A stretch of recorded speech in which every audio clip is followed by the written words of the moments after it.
We're out here after breakfast. Could you put? Has that fire went out yet? No, it's Still cool over here. okay. Let me put a little bit more.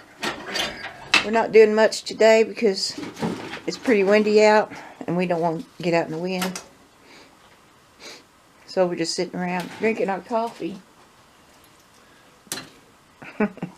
Sonny's looking at you like, where'd that go?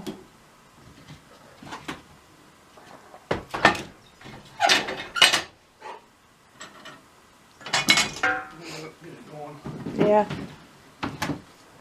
So, I was thinking about telling you about one of our camping stories where our horses got drunk. And we had a donkey and she got drunk. Her name was Maggie.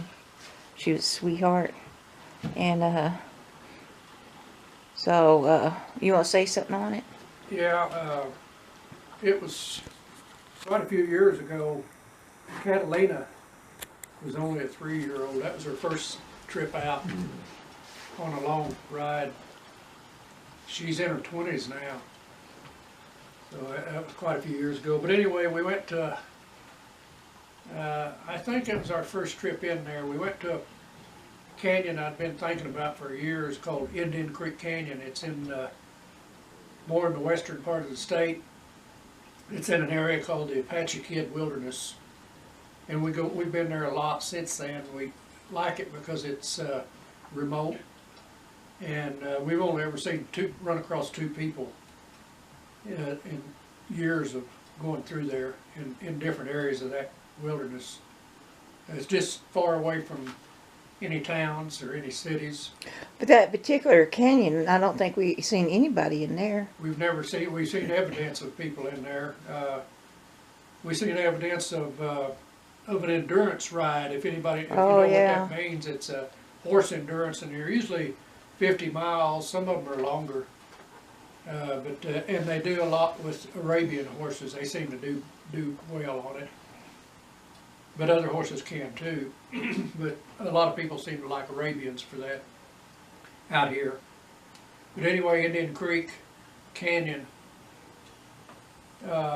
it's got intermittent good water, pretty good water in it. Several places. There's a lot of springs flowing into it. And from here, with the horse trailer, it takes about a good 3 hours to drive to that area. And anyway, we went there the first trip we went. We parked above it, actually, at a trailhead, and had to go down in it at a steep angle. And the way we went down in it was a lot of switchbacks. And a switchback is when the mountain's real steep, you can't go up. You just wear your horse out or you're walking. It's just crisscross paths called switchbacks, if you don't know. Well, that was pretty scary too. Yeah, it was. That was pretty bad. It took about, from the saddle looking down into the canyon, it took about an hour to get down in it on the switchbacks. And it was loose gravel and rocks. I noticed on the way down in it, we had Maggie, a donkey, and she was about 12, 13 hands, not very big, but they haul a lot.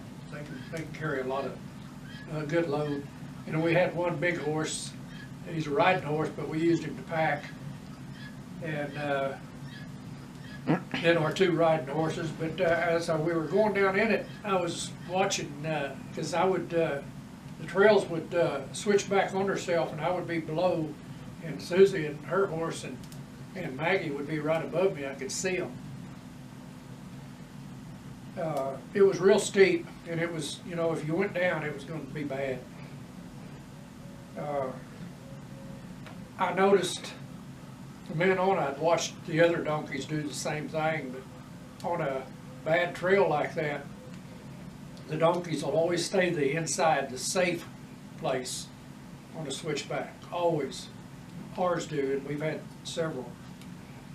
But the horses always tend to want to get out to the edge. I don't know whether it was hypnotizing or what.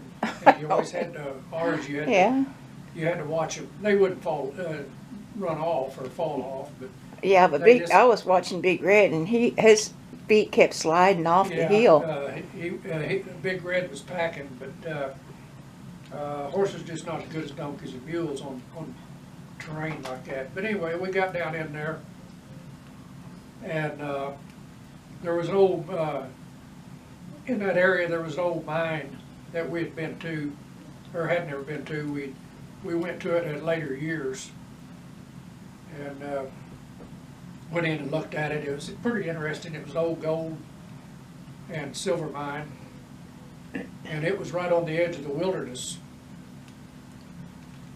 And from where we parked the trailer to the edge of the wilderness, it was about a 2 or 3 hour ride just to get in to the edge of the wilderness.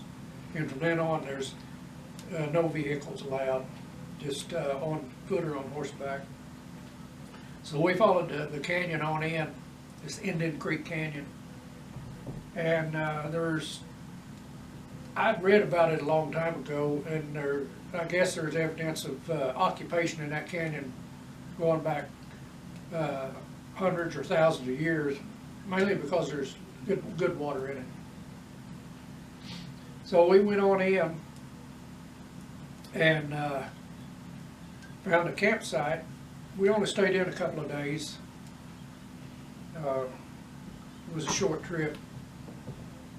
And Catalina was a 3-year-old, and I just wanted to try her out on a overnighter or 2-day trip.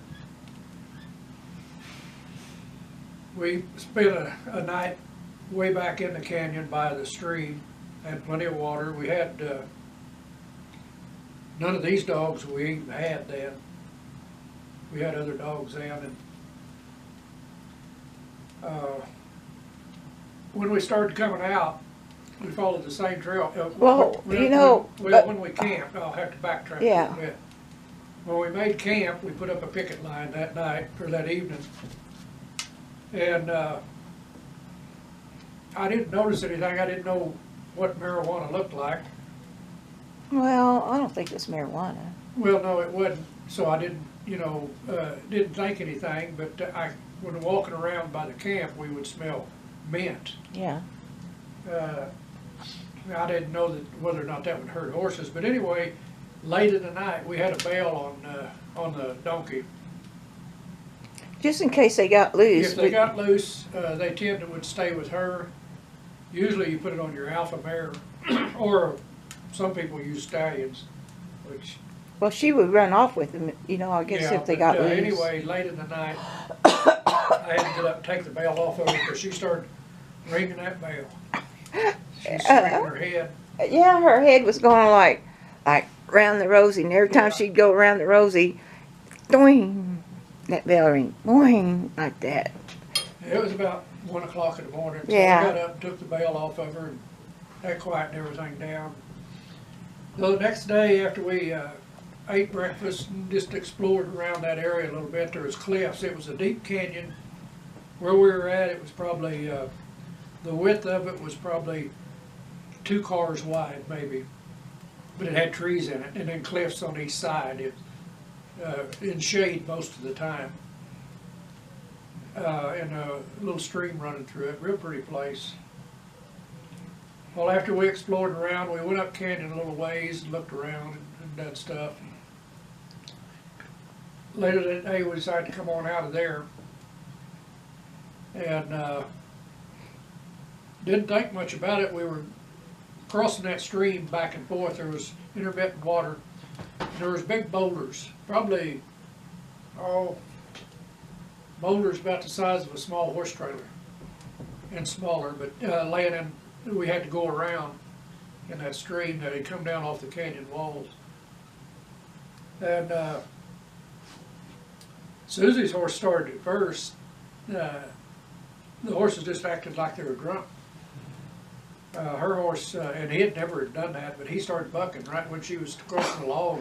He was over. I was crossing an area that looked like pixie sticks. And, yeah. You and Big Red and Maggie was behind me, but you two went did fine. Yeah. And my horse got right in the middle of them logs and started bucking. Yeah, it was just a jumble of logs that Oh, my we had to gosh. step over. I don't know what, he was like, well, what's the matter with you? Buck, all over the place. She finally got him under control, and he had never done that. He was probably about 10 years old at that time. Yeah, he was a good horse. And never in all the years he was with us, did Buck. No. Anyway, she got him settled down, and we come on out of that. And in a little bit, and I'd never really looked at Maggie because I didn't think anything was wrong other than the bell ringing the night before. But we were coming through an area. I was on Catalina. I was in front, and like I said, there were big boulders scattered around. You just kind of round about, anti-goggle through them. Anti-goggle means to round about, kind of go at an angle or change course back and forth. It's an old term called anti-goggle. But anyway, Catalina started staggering, and she'd lean this way, and then she'd lean that way, and then she'd go that way a little bit. She's going around in and then she'd go circles. backwards a little bit. Oh my gosh. And, I was afraid she's going to pin me against one of those boulders because I was afraid she's going to go down. Yeah, we thought, And she finally I bailed was. off in the water. And so I let her out of the water and got to looking at one of the other, Big Red, the pack horse, his eyes was rolling. He was so funny though, because he'd look off at a rock or a tree, and he looked like, oh, that's beautiful. Yeah, he looked like he was stoned. He would look in the sky, oh, that's beautiful. But He anyway, was just out of his mind. there was a meadow, just a small meadow of mahooda grass not too far from us. And so we got him up there and just got off, or she got off her horse, and we just let them graze for, I guess, about an hour, and they come out of it. I don't know what they got into. The only thing that we ever noticed back in that canyon where we camped was the smell of mint. And I've never really looked it up or checked on it to see if mint has an effect. There's a lot of toxic vegetation in New Mexico. Everybody's heard of loco weed. We never run across that very much. We've seen it once or twice. I didn't see it back in that canyon. But I didn't see it back there. It's pretty noticeable. It's got a big old white flower on it. And you can't miss it.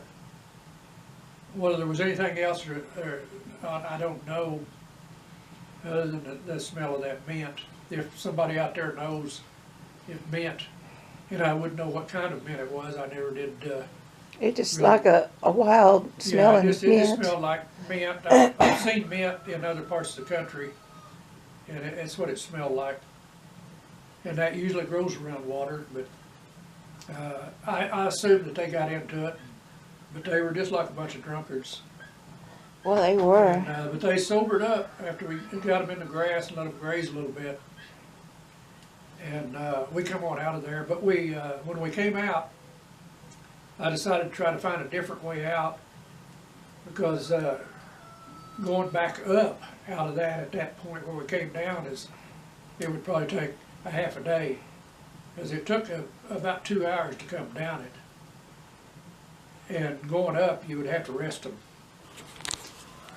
As we were coming out, to keep from going up that steep trail back out of the canyon, we decided to go on down canyon to where the canyon, gets smaller and smaller. And we got into an area of kind of rolling hills, and there was still intermittent water along, but we started seeing some flags, just ribbon, but flagging. And I thought, well, I'll just follow that, see where it goes. And it went up out of that canyon on a not too steep of a trail, through some rolling hills, and eventually went to an old road. And we followed that back out. I think we spent the night up there. Yeah. Because at that time Susie was having health issues, and she was a real trooper for going on that Real trip. trooper. Yeah, because she she wasn't feeling good, and so we stopped for the night. But what the flagging was all about, they had just recently before that had an endurance ride, and what they do it's they usually have a veterinarian that's stationed somewhere along for a vet check. And they just go through rough country, and it's usually a 50-mile run. There is smaller ones, and I think there's bigger ones. I think there is such a thing as a 100-mile run, but mostly they're 50 and less. It's called an endurance run, and people like to do it on horses out here in this part of the country to test their horses and test themselves. And I don't think any of them do flat out running or galloping. Well, that's such rough terrain. I don't think they could. Yeah, it's pretty rough, and wear their horses out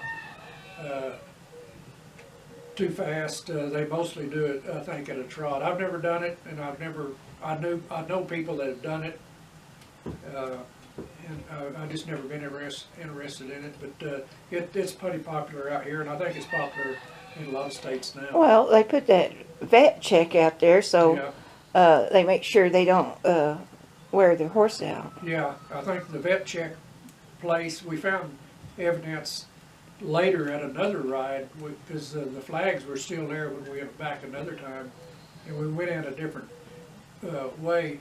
But anyway, when we came out of that canyon, we got up into some rolling hills, just grassy hills, and we just stopped for the evening. It was in the afternoon or evening, and spent the night there.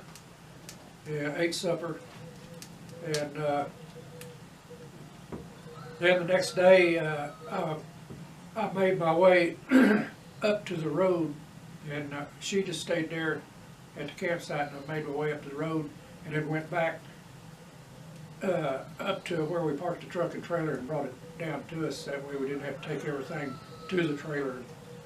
And I brought the trailer and we loaded up and come on home.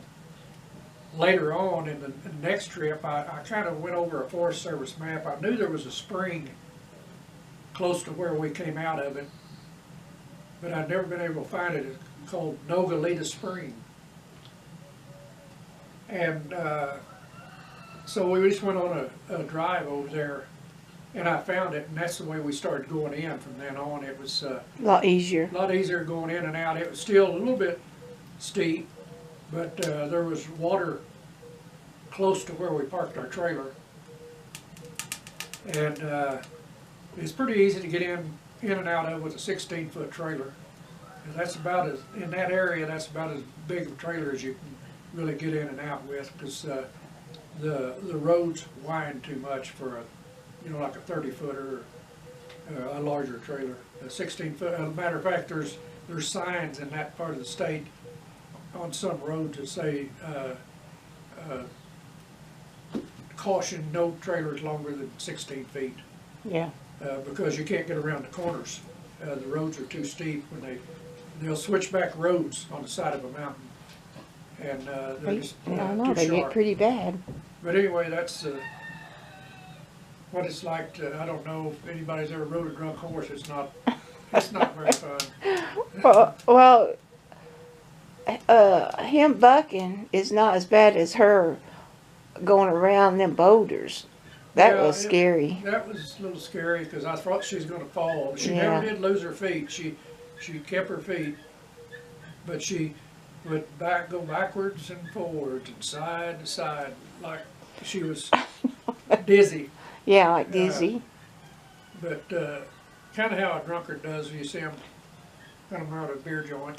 And Big Red, he just thought everything was beautiful. Yeah, he thought everything was just wonderful. He was looking at things just almost smiling. Oh, you're so bug-eyed. Anyway, That's they got funny. into something in there.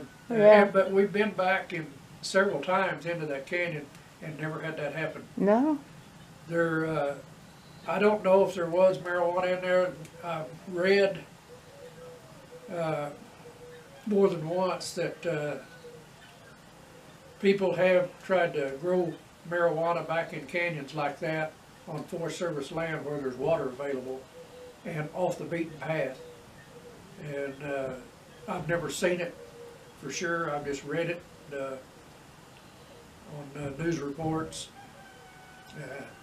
in newspaper articles and stuff. But as far as what it was, I don't know. But anyway, it was a nice trip. Yeah. And we've been back in that canyon since then several times. And Yeah. it's in the Apache Kid Wilderness in western New Mexico. Yeah, when we was on the trail going out, there was a cow. You remember that cow?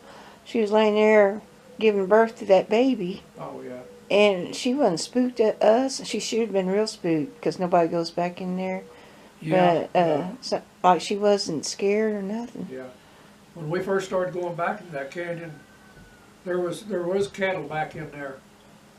Every once in a while we'd run into cattle, and it's funny, you know, some people think that the cattle are detrimental to the forest lands and the BLM land, but in our experience going back into that canyon, and we've been in it several times, when the cattle were in there, the weeds were down and it was real grassy in places Real where pretty. the sun could get to it. It looked like a park. Yeah. They've since taken a lot of, there's not hardly any cattle in recent years. We've been back in there and not seen any cattle, and it's all grown up in weeds.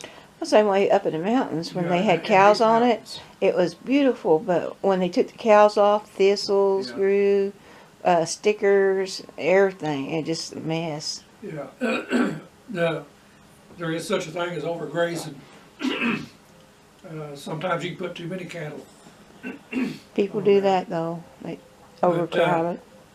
When the cattle were in there a lot, it looked a lot better. It did. Whoever had the cattle were using it wisely. Yeah, because it wasn't just barely any cows in there. No, they're just scattering Yeah. cattle because we've been into canyons or into forest areas before where cattle really run from us when they see us. But in that particular instance, they just seemed like they could care less. So. And we'll have to tell them about the story about Maggie Going after them. and was trying to pass them cows and Oh, yeah. oh God, Well, we had yeah. Save that for another day. I about run out of talking. We was going up this canyon, like 50 herd of cattle. We thought, oh, everybody's going to think we're robbing. But anyway, we'll talk about that some other time. But everybody's relaxed at hearing us talk. Yeah. There's, whoop. They're all sleepy heads. That's how we are in the morning. We come out here with the fire and it gets everybody sleepy. Did that fire ever start? Because it's still open. Let me see. But A little bit. it's still a little windy out. Yeah. We're just waiting for the wind to die down so we can get out and do something. Well, That might not happen. yeah, I don't know if it's going to stop or not. I appreciate y'all coming by, listening to us talk on the back porch. Just about a story.